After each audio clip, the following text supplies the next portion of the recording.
In this video, I'm going to be giving you guys 5 tips for color grading dark skin. So let's get started with the video.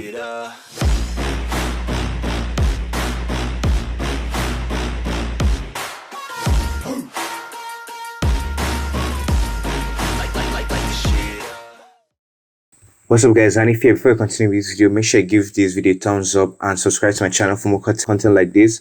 And also remember to turn on my notification to be notified whenever I drop a new video. I usually get asked how I get those nice brown skin tones in my photos, how I edit brown skin to get more accurate skin tones and darker skin tone. So in this video, I'm going to give you guys some tips on how to get the perfect skin tones for when color grading dark skin. So here's a little before and after of this photo. So I'm just going to be showing you guys that while going through the processes or the tips on how to color grade dark skin. So the very first thing I want to give you guys is to nail everything right on camera. Now what basically means is you should nail your white balance when taking the photo. So the process of any good image starts from the camera itself, so you can't take a bad picture and fix everything in post. So what you want to do is nail the white balance before taking the picture.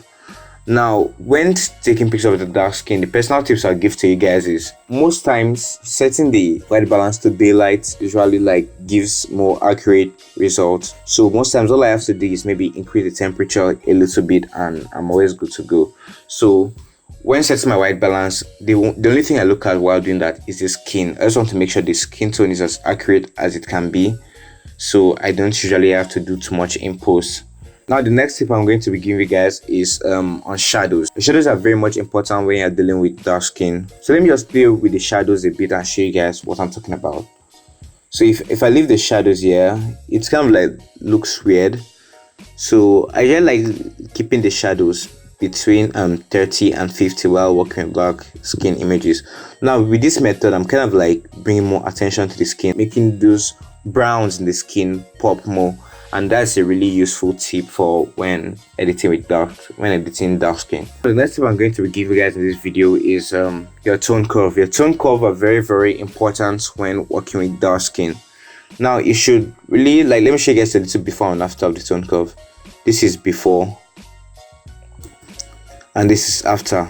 So your tone curve is a really important tool when you're trying to get those nice tones in the shadows and in the midtones especially. So when working with dark skin, I usually bringing my shadows down. Most times I usually bring my shadows down because it's kind of adds that extra contrast to the image, as I've done in my shadows here. I don't being lifting my shadows up. I just bringing it down, and most times adding a little bit of fade also helps great. Now bringing up my midtones a bit also helps the image a lot most times. Now this, I didn't really leave the midtones here, just a little bit, kind of adds those little highlights on the skin as well. So which leads me to my other point of how important your shadows and midtones are when color grading dark skin. Now when dealing with my shadows and midtones, if you're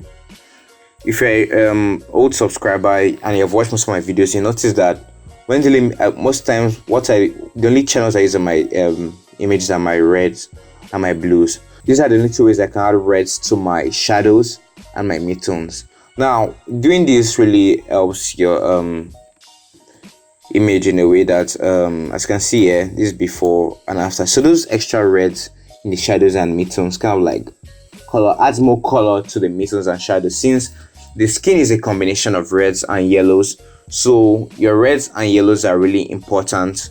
Now reds and yellows, you should always look at reds, yellows and orange, since your orange is a combination of red and yellow. So I'm not going to be talking about my reds and yellows. Now if your reds are too much or your yellows are too much, it would affect the skin. So one color you should really be careful with when dealing with skin are your reds and yellows. If the skin is looking too weird, you should always go back to your reds and yellows and adjust those parameters to fit how you want your skin color to be. So this video reaches 100 likes, I'll make another video giving tips on color grading dark skin. I hope this video helped you, and comment below if you have any extra questions and I'll be happy to help you guys. So that's all for this video. If you like this video, make sure to subscribe to my channel for more content like this, and I'll see you guys in the next one. Bye.